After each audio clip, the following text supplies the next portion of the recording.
Hey guys, my name's Khadroth, and today I'm going to be talking to you about the upcoming Ptolemy event for NA.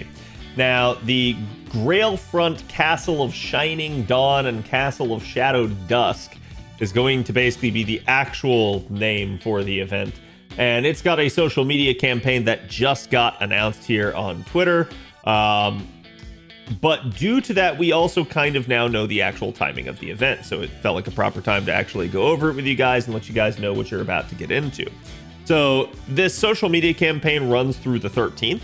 That, largely based off of how the trends have been going on NA, means that we will get a live stream on the 14th, and that also then means that we will get the event on the 15th. So again, they could deviate from this, but that is probably the best guess for the actual timing, and that is pretty much how they've been operating a lot lately. So we can anticipate that that'll be how things will unfold. Now, it's just interesting because this was an event that was supposed to come to us a little bit later in October. Obviously, we're still a little bit ahead of schedule. You might be wondering why we're still ahead of schedule. Part of the reason for that is because here on the NA server, we usually celebrate Thanksgiving. So there will probably be a little bit of a shift to make room for that. So the fact that we're 10 days ahead is actually not that crazy and perfectly well within, what we would expect. Now, again, we do have the release campaign here that is going to be tied in here with the social media campaign and such. Basically, this is just going to include some login bonus rewards, some additional missions that'll be released there. And then, again, sort of other campaigns for 0 AP for story and things like that. So really nothing too much here. There's some half cost for strengthenings and interludes, 2 times FP bonus, but pretty much just you guys can expect the big thing to be that the Ember Gathering and training quests are going to be open all day for the limited duration. So you're going to have pretty much all of that there. There will be a live stream, as I already mentioned. So as we get into the proper event here, again, this one's going to be interesting. This one's not going to be like any other event that you've actually done. Calling it a Grail Front might make you think it's it's just going to be a collection of Grail Fronts. We've had events like that, Cad. No, this will not be just like that. So that's probably the simplest analog we can give you, is it would be like a collection of Grail Fronts, but this one will actually be a fully fleshed out event. There will be a story, there will be free quests, there will be a shop. So you guys can expect that realistically, this is like an event that just has a Grail Front section tacked onto it. In that regard, you can say its probable closest equivalent would have been the old Shisho Lotto event back in the day where Grail Fronts were first introduced, because that was also a similar one, just very much toned down in terms of the story. This one will have a whole lot more robustness to it in that regard. In order to participate, you are going to be required to have cleared the Lost Belt 1, so make sure, Masters, if you have not done that yet, get on it. You don't have a whole lot of time to do that, basically a little under 2 weeks probably, but there is dead time right now, so there's really no excuse. Just go ahead, get the job done, and get out there and get caught up on story. In the meantime, again, this is going to be your standard 3-week event. That's just how things have been for us at this point. Kind of going through here, you guys can see there is a schedule for the release of the free quest. It's basically just going to be every single day. Obviously, the dates on JP were different. Just kind of adjust this backward towards October 15th, and you should be fine in terms of anticipating. There are a whole bunch of different event maps in here. I'm not going to get into that because I'll actually get into the proper Grail Fronts with you guys in a bit. Again, there will be a login bonus for the actual event itself. So you guys will just be getting some apples potentially, but a lot of this was tied into the way that storm pods were working at the time, which NA already got some of the quality of life. So I don't know if we'll be getting this or not. Just remains to be seen, but hopefully we do. There is event bonus for our new unit, one of which is Ptolemy, obviously. And from there, we also have 2 new 3-stars. So we're going to be getting our first low stars in the game getting added for quite a while here. And actually, I don't believe we've had... I don't even know if we've had one since then. But basically, you're going to be getting a new a new 3-star archer, and a new 3-star saber. So definitely interesting in that regard. I'll go over all of that with you guys in other videos. And then we have several other units that are going to comprise of our lowest bonus tier here. But again, these are just bond and damage bonuses. They're not necessarily going to be like any sort of like currency related issues there. The event reward craft essence is going to be after image of a sand table. This one's going to be arts, buster, and critical damage performance, as well as NP damage performance there a little bit. And starting charge of, at least at MLB, 50%, plus 100% damage bonus for Grail Front. So this one's not bad. It's just not necessarily going to be one that you guys are going to want to like level up and use your craft essence bombs on. So in that regard, it's good to have for the event, but after that, not so much. We will be getting some new command codes, including a 5-star one corresponding with Leonidas. Leonidas is basically going to have an increase to the party's buster performance by 10% for one time, one turn when attacking using the engraved card. Unfortunately, it doesn't have multi-turn duration like some others do. So in that regard, it's pretty much you've got to get buster cards aligned with this for this to really take effect and give proper benefit.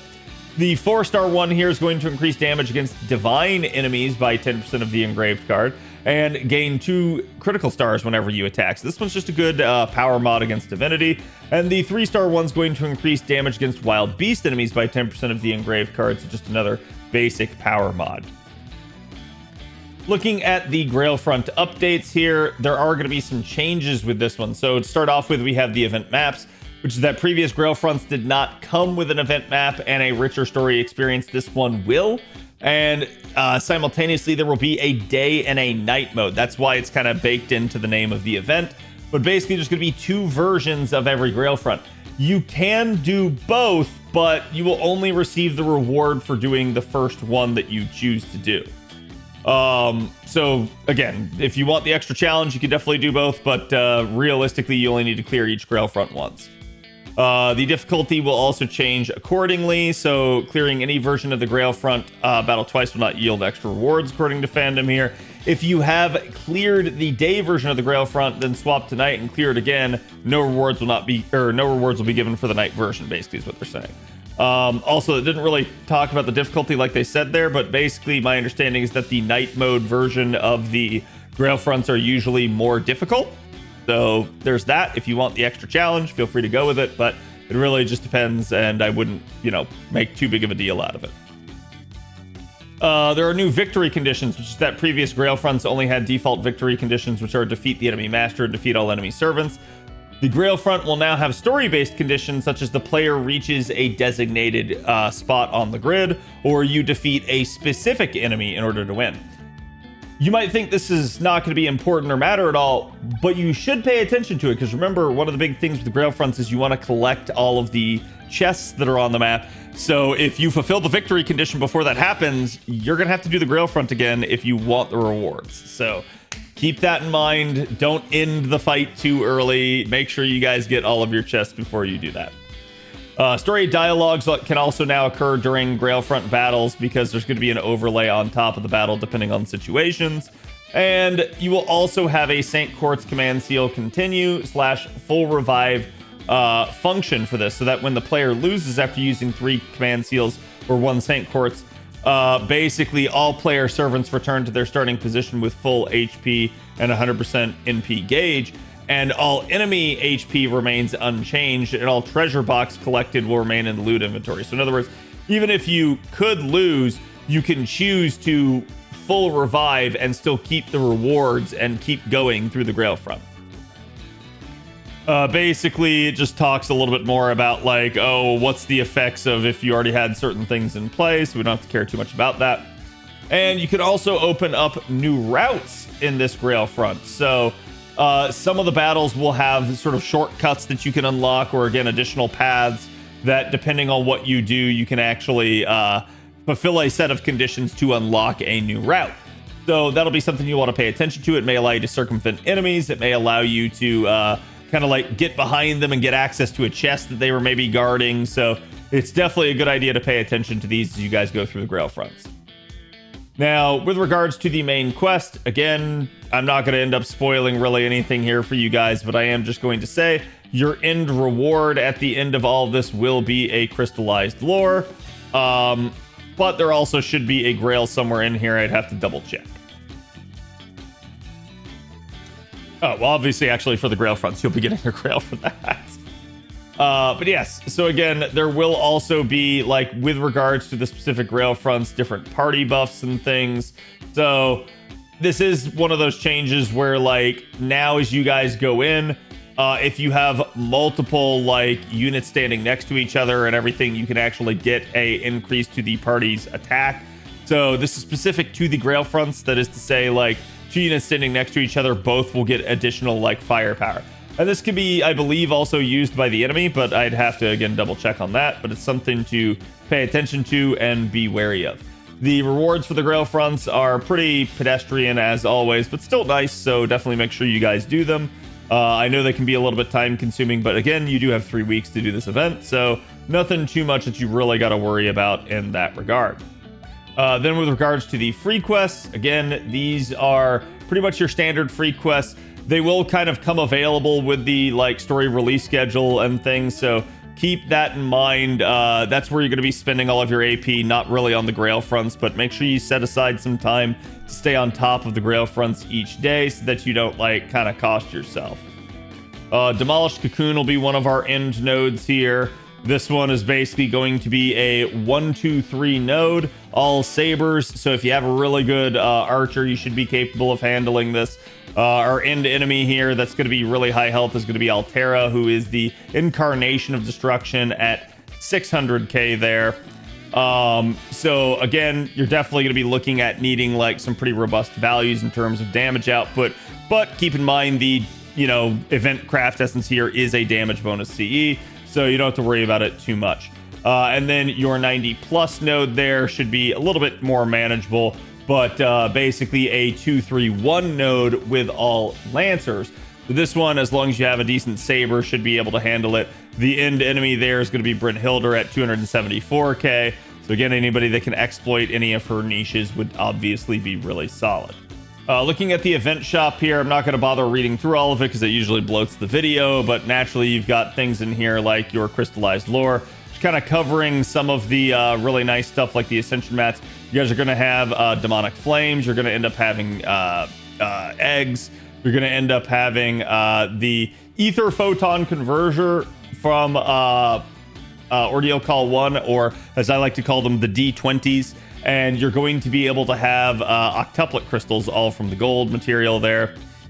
Vanguard Bracer is also going to have, so the gold also had 2 of the craft essence for the event, the after image of a sand table. With the Vanguard Bracers, your silver mat will also have 2 of them.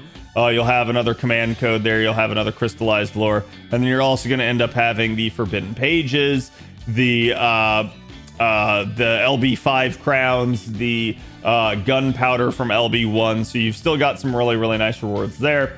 And then your bronze is going to give you the final copy of the CE, while also giving you another command code, another crystallized lore, and then all of your sort of standard, like, embers and things, plus basically the rainbow yarn from 5.5, the Void's refuse, basically your dust, and your bones as well.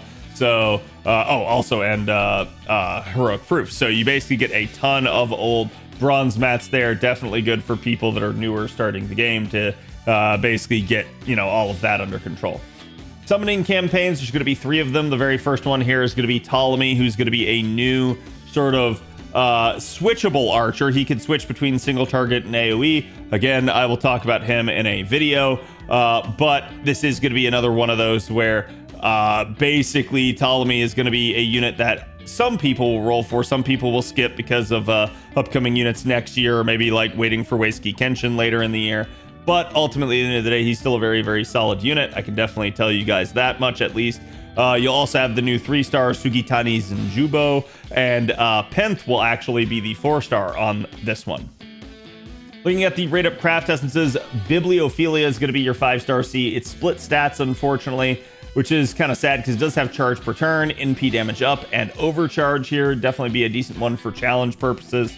Day and Night's going to be your 4-star, which is going to be all attack scaling. At least it's going to have arts and buster up, as well as buff removal resistance, but not really enough to actually be impactful. And your 3-star here is going to be split stats. It's going to be your adventure. It's going to grant you evasion for 1 attack, and then quick and arts up as well. Your second summoning campaign is going to be Taigong Wang. So he's going to be returning yet again. He's been a very prolific unit on banners throughout the years here. He's going to have Theseus, our new single target Art Saber, on this banner here with him. But again, he is 3-star, so you will be able to roll Theseus in the FP pool after the event ends. That will be something to keep in mind, is that usually new like low-star units don't go into the FP pool until the event ends, especially if they're on banner like they are here. So keep that in mind. Theseus, at least this would be the earliest way to really get him. And then you also have Nezha here as the 4-star, same craft essences on this banner. And then campaign number 3 is going to be the return of Iskandar and Waver with both of your new 3-star units. So this is also a potentially interesting one, even though it includes older units. Particularly for those of you guys that haven't ever gotten Waver, he's definitely at least worthy of having. Not somebody, like, if you have a ton of supports, he's not somebody that you necessarily have to go out and get, but he's definitely good. And the recent buff on JP really made Waver have some really nice, like, meta niche uses now. So he's kind of back in the fold after years of kind of being out of it. So that is going to be the event in a nutshell, but we're still not done. I still got to talk to you guys a little bit about the Grail Fronts. Now, there are going to basically be 9 different Grail Fronts in this event. Each one is going to have its own map. Each one's going to have its own peculiarities in that regard. So just kind of looking at that, I figured it'd be a good idea to go through each one, because the rewards will be different for each one depending on whether or not you do the day or the night version of them. That is something to keep in mind. The very first version will not have a day or night version for it. The second one also will not, and the 8th and 9th ones will not have different versions. But basically, the Grail Fronts for like 3 through 7 will. So you will have a lot of like different possibilities if you want to like pursue different basically different rewards for this. Now, again, the earlier Grail Fronts really not going to be too difficult. Just remember there are different victory conditions, as we talked about before, so it is something to pay attention to. But just comparing, like, let's look at the 3rd Grail Front here, which is the first one where you can have different rewards. This one will actually be worthy of looking at. Okay, so for the 3rd one here, we have basically in the day version, we have rewards that have seeds, we have stingers, we have rainbow yarn, and we have gunpowder in here. So for the night version, you're going to end up having stakes, you're going to end up having bells, and you're going to end up having arrowheads, as well as giant rings. So depending on which version you want, you might go after the daytime one for the rewards there, or the nighttime one. Remember, the nighttime ones are usually a little harder, but I mean, if it has the better rewards that you actually want, I think that's worth the effort then at that point. So to me, I think that's like, I would let the rewards dictate which version you choose to do, because that's where it's actually going to matter, in my opinion. Okay, so then for the 4th one, your rewards will be night medals for the chest. It'll be Lanugos. It'll be the LB7 sun scales, and basically your feathers for the day version. For the nighttime version for part 4, you're going to have the Tear Stones of Blood, the LB3 bells, the Serpent Jewels, as well as the other new material from Ordeal Call 1, whose name I forget, the orb-looking things. For the 5th Grail Front, you're going to end up having as a reward for the daytime one, Spirit Roots, Bicorn Horns, Meteor Horseshoes, and the Daggers from LB7.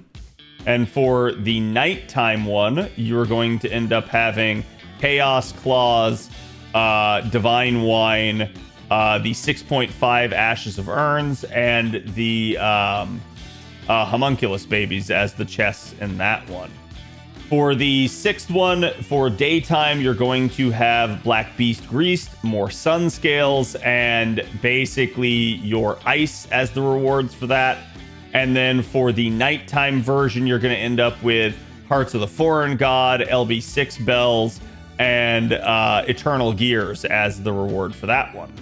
And then for the seventh one, your daytime rewards will be the Divine Spherical Veins from LB5, the shells basically for summer, and the daggers from LB7 again. Your nighttime version is instead going to have meteor shards, which I'm sure a lot of people will want, more of the orb material from Ordeal Call 1, and basically more Aurora Steel from LB2.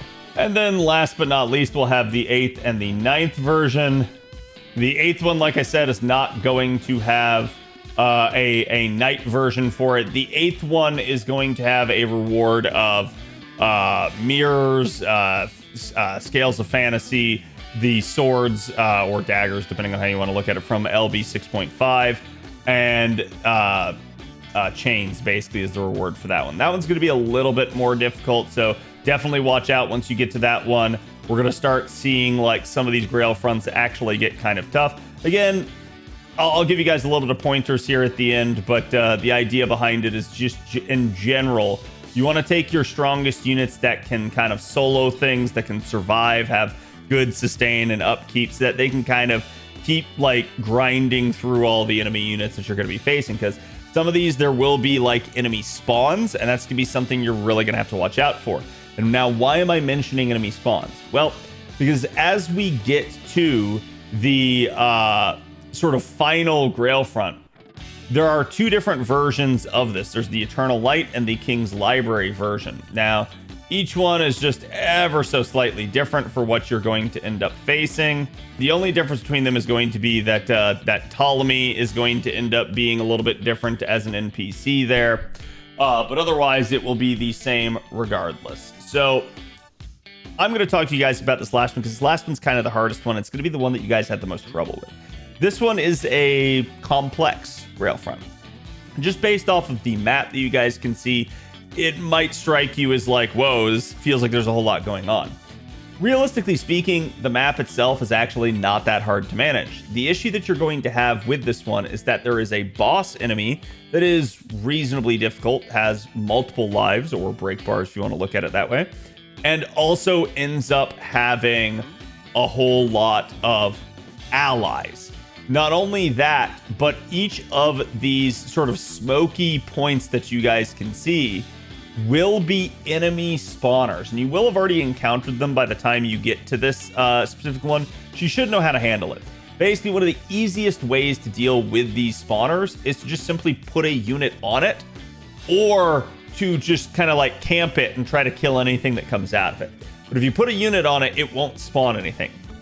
Well, that sounds easy. What's the problem? The problem is going to be that the boss is going to do room-wide AoEs that end up taking up basically half of the map at a time. It will either do it to the left or to the right.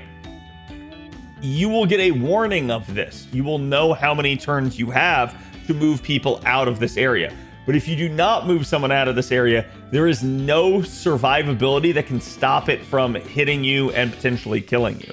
I do believe it's a one-shot. I don't remember if it's possible to live through in any way, shape, or form, like health check it or something. I don't think you can. Basically, it will go through guts. It will go through solemn defense. There's no way to actually prevent the damage. So just keep that in mind. 10,000 damage. Okay, so in theory, you could like face tank it if you really had to. But obviously, it's a Grail Front. You really don't want to be taking that kind of damage to your units. So naturally, you want to get out of the way of this. But if you look at where I drew the lines there, you guys would understand that a little bit, there is obviously the entire right half of the screen when it's on the left that's free. But there's also one line along the left side that will also be free. So keep that in mind. You can move to either side to get out of the way of it, and that can actually be used to your advantage for things like blocking the spawners. What you won't be able to do is you won't be able to stand on the middle spawner to try and block it. So that's going to be something you're going to have to pay attention to. Similarly, if it's over to the right, it's going to be something like that. So you're going to have a whole lot of like area coverage from this AoE. You really don't want to get hit by it. And the boss is just going to kind of keep doing this every couple of turns. So you're going to have to manage a whole bunch of issues here. You're going to have to like kill off all the enemies. You're going to have to make sure you're not standing on a bad square where you're maybe going to be taking damage, like in the case of the fire enemies. And you're going to have to be able to stop the spawners. How I handled it, and how a lot of you kind of can handle it, is basically by, obviously, again, loading up some of your best units. Party cost is actually pretty generous on this one compared to some of the other ones where you maybe only have like 50 or 60 party cost. So it definitely can be a concern. But one of the ways that I did it is I actually took the NPC Ptolemy and the NPC Sugitani Zenjobu, and I basically ran them both towards the middle spawner and had them babysit it. And then I had both of those two NPCs flip-flop to either side of the spawner or just sit on it, blocking it from spawning it until the dragon's AoE was right about to go off, then move them out of the way, let it go off, and then reblock it. Now, when that happens, you will get a spawn because you won't be blocking it for a turn, but that will make it a lot more manageable. So that's going to be your first kind of goal here, is to get to the spawners and to plug them with a unit, so that way you don't have the enemy forces replenishing. Okay, from there, again, the enemies will kind of move around the map. They will kind of come after you, so be careful. You're not just gonna be able to necessarily get to it, but like, for instance, with your saber right here on the right, you can absolutely, on the starting turn, just kind of bum rush the spawner. Though keep in mind, you're gonna have a lot of enemies trying to immediately collapse on you, so make sure you have somebody that can handle that kind of pressure, or try to go and grab the heal or something else, maybe the guts, to help you out. So obviously there's a whole lot of things that are still in your favor. All of your spawn points are on the south side of the map here. Definitely every single class is represented except basically some of the extra classes. You do at least have one extra node though. So if you have a really powerful extra class unit, you can still slot them in here and help you out. Now, that's going to be how you're going to handle a bunch of these, but obviously there's still some kind of mini boss type enemies, which are going to be these saber enemies here. They're definitely a little bit more precarious. They have a particular gimmick where I believe if you kill one of them, it is going to give a defense up for 5 turns to the other one. But otherwise, realistically speaking, you need to be careful about fighting them. And the reason why is going to be because if they kill off one of your units, even if your unit had another life left, if they're the one that kills it, your unit's dead. You will not get the second life. So you kind of need to make sure that you kill them as fast as possible when you do encounter them, so that they don't have the opportunity to kind of clap you back and basically end up making you lose a unit. So to me, that's going to be your short-term goal. Is going to be plug the spawners, deal with the mini boss type units, and clean up the map. From there, it becomes very manageable, because what you then are going to do once everything else is handled is then you're going to go after the boss enemy. The boss enemy is a pretender. So when it is hitting you, the pretender will have normal pretender class advantages against you. So taking units that are either counter or neutral to it would be best. However, when you are hitting the pretender, doesn't matter what unit you bring, it will deal 2 times effective damage. So that much is in your benefit. That being said, when you pop its first life bar, you won't be able to attack it for at least 3 turns. That's something else you're going to want to factor in. It may be best to kind of clean things up a bit, smack its health bar down, wait out the 3 turns by maybe cleaning up what's left. But again, don't get overwhelmed by this. This is going to be a little bit of an account check to make sure you guys have good units and stuff set up. But ultimately, it's really actually not that hard of a Grail Front. A lot of it's just going to be determining how you guys handle the sort of side objectives / mini objectives of the spawner of the mini bosses. If you can get those under control, the rest of this will actually just not be that hard. So again, keep that in mind, and I think you guys will be successful, and you guys should be able to get through basically the hardest Grail Front to date. Thank you guys for watching. I will see you guys for the next video. Again, if you like this one, make sure to like, comment, and subscribe. And again, have a good time with the Grail Fronts and happy hunting. Good luck on all of your rolls. Later.